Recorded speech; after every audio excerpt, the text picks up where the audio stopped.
I think a lot of people don't understand what real romance is. Anyone can buy flowers, candy and jewelry. There's no love in that. The truly romantic things in life are those little things you do every day to show you care, and that you're thinking of them. It's going out of your way to make them happy. The way you hold their hand when you know they're scared, or you save the last piece of cake for them. The random text in the middle of the day, just to say I love you, or I miss you. The way they stop to kiss you when they pass by. It's dedicating their favorite song to them and letting them eat your fries.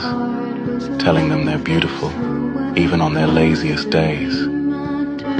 It's putting your favorite show on pause so they can tell you about their day, and laughing at their jokes, even the really lame ones. It's slow dancing in the kitchen and kissing in the rain.